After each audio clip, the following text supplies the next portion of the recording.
Malinis ang palengke ng lungsod ng Olongapo. Maingat ang mga tindera rito na walang matapon mula sa kanilang mga tinda. Sa oras kasi na may makalusot, tiyak na may susugod na asungot. Ang isa sa mga mortal na kaaway ng tao, itinuturing na kriminal sa Olongapo. Execution! Execution po. Pero ang peste sa nakararami, kaibig-ibig naman sa iba. Paglalaban ko talaga sila. Salarin lang ba o may pwede ring mahalin sa public enemy number 1?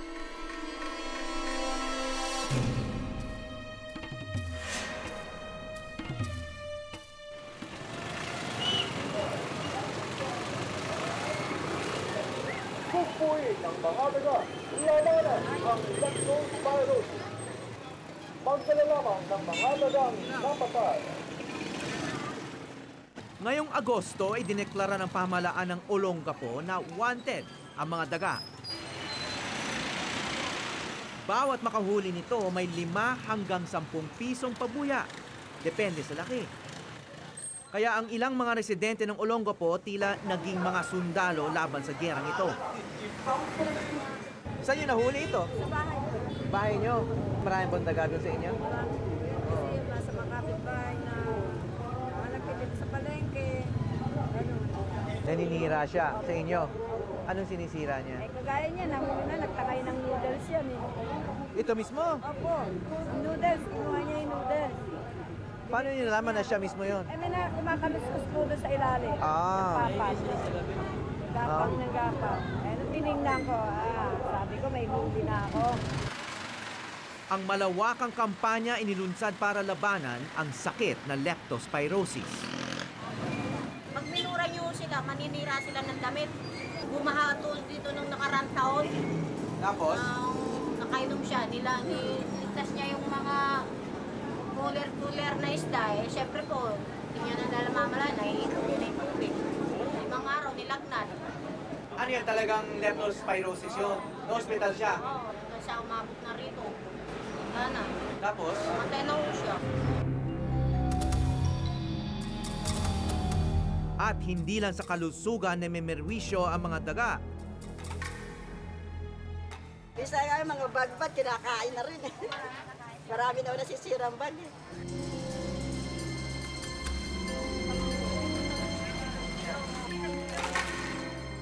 Dami na rin po nila, kaya halos po every night na marami na silang nakakagat kasi marami po sila.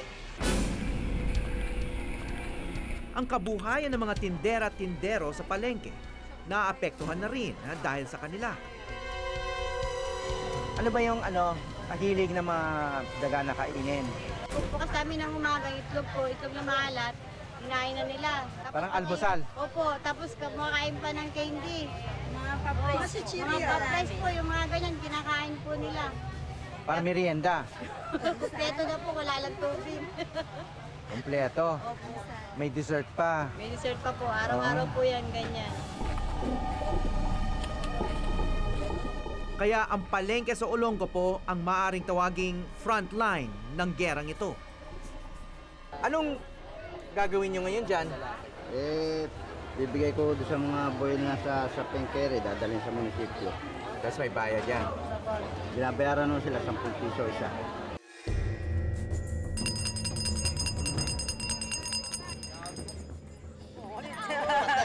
Ano? Ano? Buhay! Wala! Buhay ako! Wala! Buhay! Wala! Buhay sa loob! Wala! Buhay po ba yun? Oo! Buhay pa pala. Sana? Wala na! Uy, sa walis ting-ting! Wala na! Sa walis ting-ting! Huli! Sa walis ting-ting! O, saan nahuli? Saan nahuli? Diyan? Diyan ba nahuli? O baka meron pa. Malamang marami sila dyan.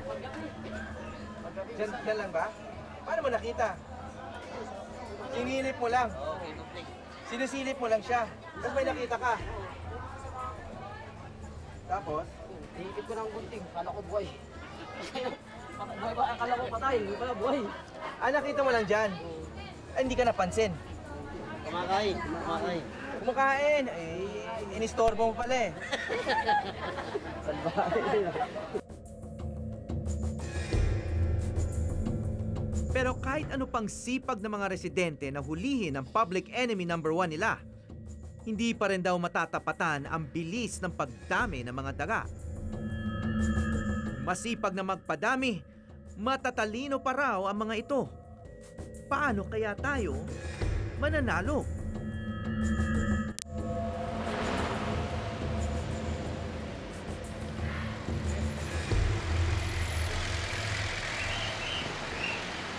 Sa plastic bag ang mga nahuli at dalhin sa likod ng City Hall para mapila.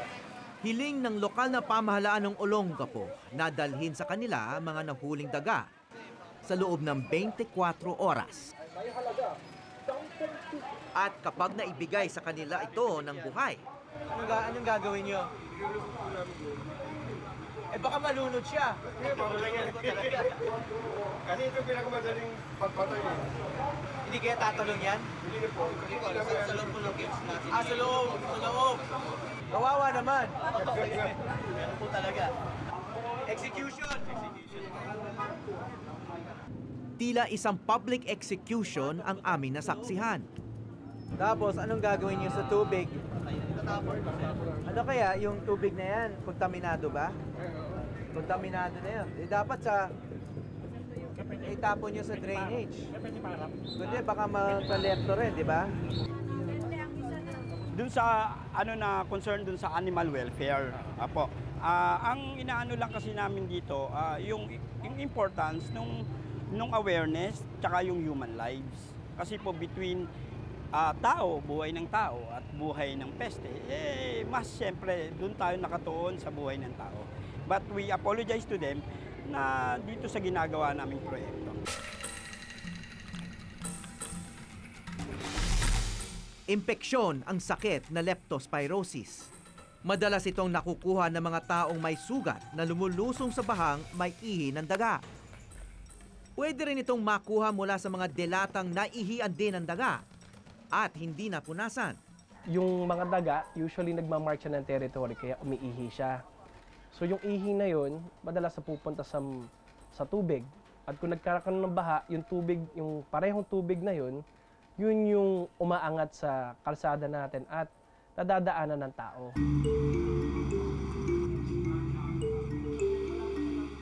Noong 2013, isang leptospirosis outbreak ang tumama sa Olongapo. Bunsod ng isa sa pinakamalalang bahang naranasan nila roon noong Setyembre. Umabot ng 380 plus yung cases namin na na-admit sa James Gordon Memorial Hospital. So, ano yun? Bihira pa magkaroon ng outbreak ng leptospirosis dito, kaya sobra kayong nabahala? Actually po, wala kaming outbreak ever since First The time? past years Opo, nung dumating yung Abagat, nung nagkaroon ng typhoon, doon po kami nagkaroon ng outbreak.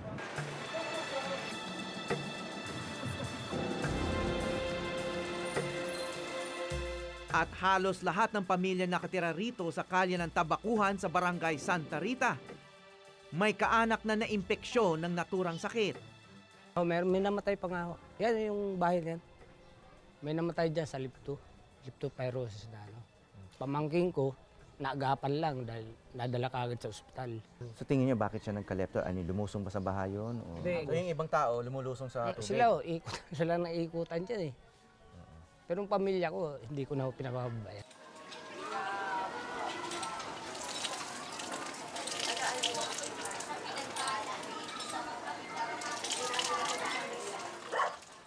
Isa si Roland sa mga naimpeksyon ng leptospirosis.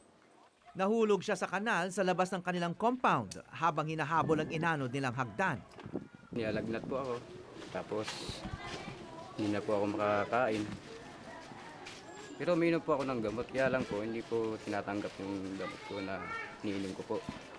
Kasi hindi na nga po ako makainom ng tubig, hindi na makakain. Pero alam mo na posibleng leptospirosis yun? Hindi pa po, kasi yung alam ko po, parang trangkaso lang po muna po. Lagnat ang unang sintomas ng leptospirosis. Dahil karaniwan na kondisyon lang ito, hindi agad maiisip na baka na-impeksyon na ang isang tao. tinamaan na dengue or lepto. Payo ni Dr. Ferdinand de Guzman ng San Lazaro Hospital sa Maynila, agad dapat magpakonsulta sa doktor kapag nagkalagnat matapos lumusong sa baha. Pag naabutan ng baha and pag natingnan ng mga sa health center na kailangan uminom ng prophylaxis, binibigyan po, free po ito as a project of the DOH. Pag meron na pong sintomas, so hindi na kaya ng prophylaxis, kailangan po sa ospital na. Lalo na yung mga nahihirapang umihi. Lumang sakit na ang leptospirosis at ngayon hindi na ito mahirap gamutin. Pero ayon kay Dr. de Guzman, kapag hindi na agapan, nakamamatay ito. Kung hindi man po siya mamamatay, damage ang kidneys niya or ang liver kasi both of these two main organs ang involved. Isa pa po, of course, ito, pag involved ang lungs, dumudura ng dugo. Karamihan po ito is talagang namamatay.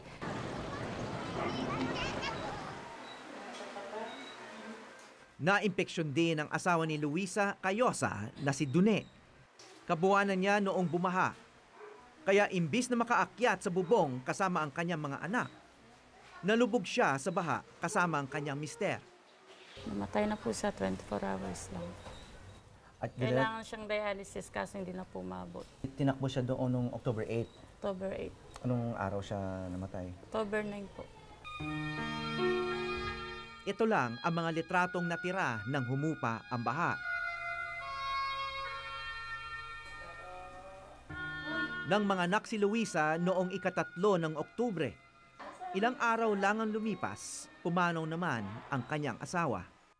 Ano, nakapag-usap pa kayo bago siya lumaki? Hindi na po siya nakakapagsalita. Nagdi-deliver na po, iba-iba ng sinasabi niya.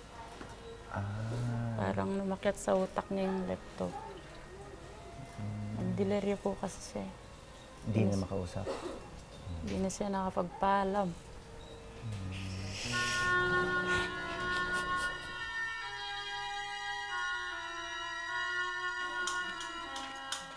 Ngayon, sa edad na 36, mag-isa na lang binubuhay ni Luisa ang 6 nilang anak sa pagtitinda ng tinapa.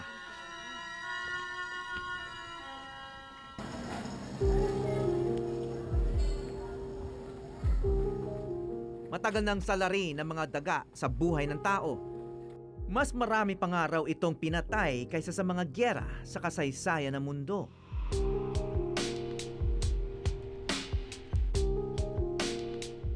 Kaya naman nakapagtataka kung bakit meron pa ring ilan na nagagawa pa silang alagaan at mahalin.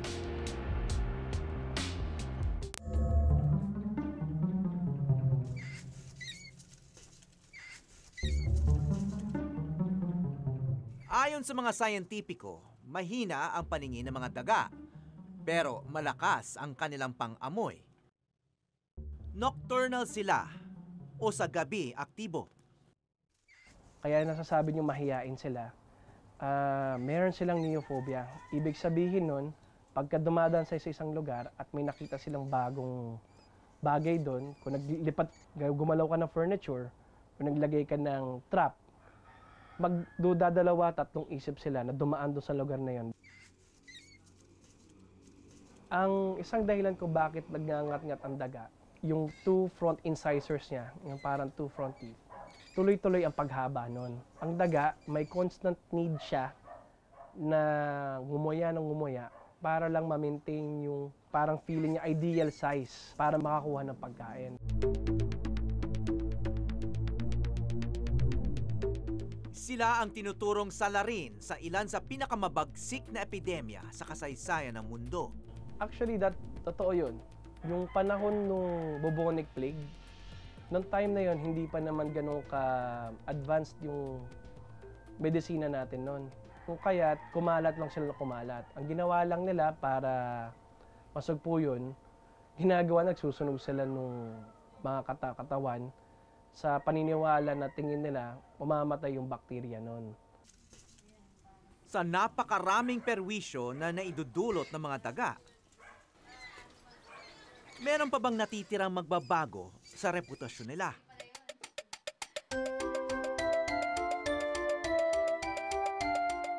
Dito sa Maynila, nakilala ko si Ratus Yu, Isang vlogger, makeup artist at masugid na tagapagtanggol sa mga alaga niyang daga. Since nag-start po ako, sabi ko, ito na talaga. Tapos, and then, sabi ko, okay lang, kahit din ako mag-alaga ng other types of rodents, basta just dedicate my passion to them na lang. Rats lang talaga.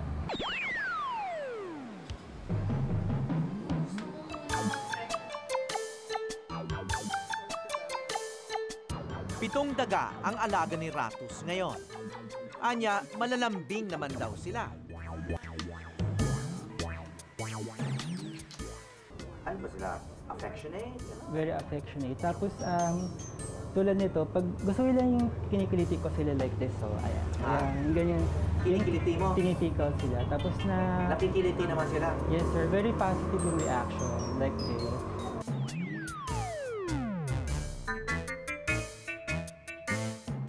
At dahil malapit sa puso niya ang kanyang mga alaga, ang bubwit na napulot niya noong Hulyo 2012 na si Thor, binigyan pa niyang birthday cake. Actually, nangyari siya before yung habagat ng 2012. May napulot ako isang pair, orphan sila. Tapos, from there, lumaki naman po ng maayos yung... Bukod sa kanyang Facebook page at food and fashion blog na may mga entry tungkol sa mga daga,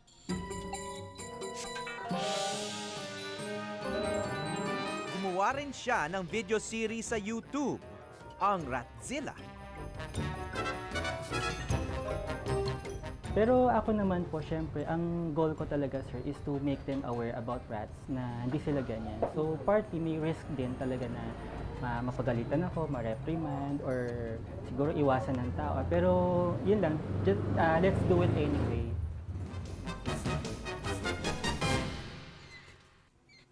At ang pinakamalaking pagbabago na ginawa niya para sa kanyang mga alaga, pinalitan niya ang sarili niyang pangalan.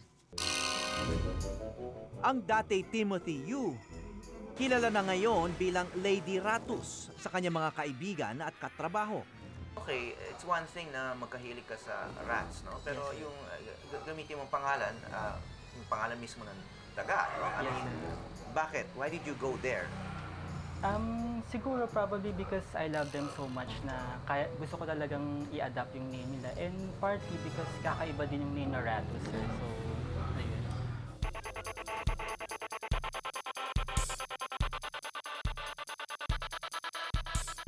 Kung tutuusin, hindi ito ang unang beses kong makasalamuha sa mga nag-aalaga ng daga.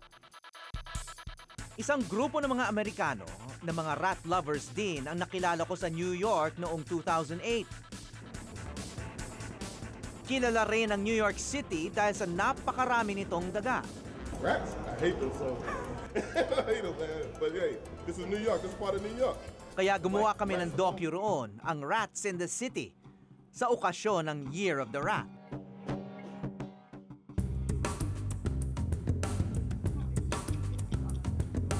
Her name is Bukita, and she's very friendly and she likes to escape out of her cage. Si Drusilla Kell na nakilala ko sa New York, nalaman kong sinusuportahan din ang itinatag na We Love Rats Philippines ni Lady Ratus. Ang nakapagtataka lang, wala silang takot magkasakit dahil sa isang hayop na nagdudulot ng bakterya ng leptospirosis.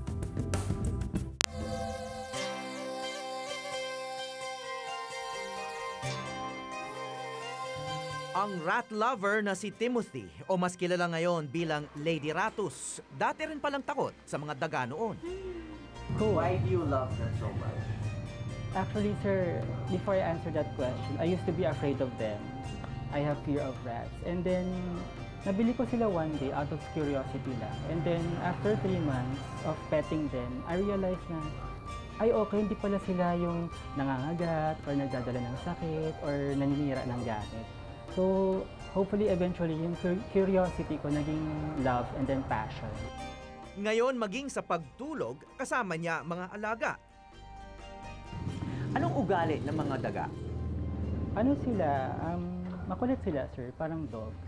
Yun lang. So, mamaya-maya lalapit. Pero agresibo ba yan? Nangangagat? I mean, dangerous? Never. Never ko pong naranasan yung gano'n. At ang banta ng sakit na leptospirosis, hindi niya raw ikinababahala. Eh, itong leptospirosis, Yes, alam mo sir. naman na ang leptospirosis ay, Yes, sir. ang isang sanhi niyan ay Yes, sir. ihi daw ng daga. Yes, sir. Na-research ko po siya sa online dati. I found out na pet rats naman pala, hindi sila nagdudulot ng leptospirosis. Kasi probably siguro pag yung mga wild rats, gumagapang sila sa mga sewers, syempre madumi, madaming bacteria. So naturally, doon din nanggagaling yung mga leptospirosis. Ayon sa mga eksperto, malinis na hayop ang mga daga. Katunayan, ilang beses sa isang araw nilang nililinis ang kanilang mga katawan o self-grooming. Nagdadala lang sila ng sakit kapag marumi ang kanilang kapaligiran. Kaya siya naging delikado, ang Norway rat. Usually, kumakain siya dun sa, nag-rummage siya sa trash. So kung ano-ano kinakain niya, minsan mga nakikita pa namin, yung mga dumi ng aso, dumi ng pusa, kinakain niya pag wala talaga siya makain. So, ibig sabihin nun, talagang napakarumi niya na daga. And dahil maradumi yung mga kinakain niya, kadalasan nagkakaroon siya bakterya at yun yung nagdadala ng sakit. Dahil sa dala nilang sakit na leptospirosis, idineklarang public enemy number 1 sila rito sa Olongapo. At ang mga sinintensiyahang salarin dadalhin na sa kanilang huling hantungan. Okay, anong gagawin niyo ngayon? Kukuha kami sir ng apong sa kauling mo para pag sinabay yung pagbuhos ng daga, may apong na uling po siya, hindi siya po na mangangamoy po siya. Pero paano naman yung kontaminasyon doon sa daga? Anong gagawin niyo? Meron bang pangpatay doon sa bakterya? Yun nga po sir, yung apong sa ano, para yung amoy niya hindi po gaano siyang mangangamoy po siya. Para sa amoy lang yan? Opo sir. Yung bakterya kasi nakaano sa rin, naka-enclose na. Opo, enclose na po siya. Dito ang kanilang himlayan kasamang ibang mga yumaong residente ng Olongapo. Pero sinigurado naman ng lokal na pamahalaan na hiwalay sila sa libingan ng mga tao.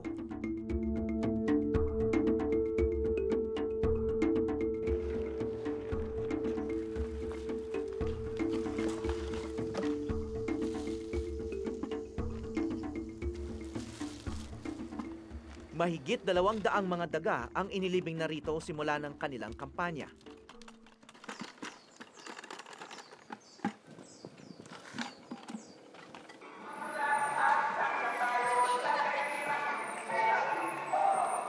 Nagkakwentuhan tayo tungkol sa daga kasi marami tayong hindi alam, simpleng bagay pero hindi natin alam na totoo pala. At patuloy ang kampanya para ikalat ang impormasyon ukol sa daga at sa sakit na leptospirosis. So itong Santa Rita, bakit kayo nandito? Kasi nga po, dito sa talaan, pati ng DOH, pati ng aming city, ito yung pinakamataas na kaso ng leptospirosis nung nakaraan. So ang isang way namin para hindi na maulit-ulit or mabigyan ng karagdagang kaalaman ng mga tao dito sa Santa Rita, ay itong project na to. It's just that we want to give other information like how to control the population of rat, how proper baiting of rats, no? Hindi at proper handling of other rodenticides. Sa totoo lang, ang paglaganap ng lepto ay kasabay lang ng pagbabaha. Kaya dito sa Barangay Santa Rita, nag-isip sila ng isa pang solusyon. Mahabang dike sa umaapaw na ilog. At kalinisan din upang di magbara ang mga kanal. At mabawasan ang kalat at basurang kinakain ng mga daga. Sa huli, nasa kamay din ng tao kung magiging kaaway ang isang hayop o matalik na kaibigan. Ako si Howie Severino at ito ang Eyewitness. Dinidilaan lang ako. So okay lang ba ang dinidilaan ito? Okay. Okay. Alright, okay. Oh my God. Oh, anong ginagawa niya? Okay. Tumitingin lang. Okay. Hindi ako makahinga. Okay, Janos. Gusto mo ma-experience? No, I'm okay. Ha? Are you sure? Hindi kompleto yung shoot na to. Wala kang litrato for your profile picture.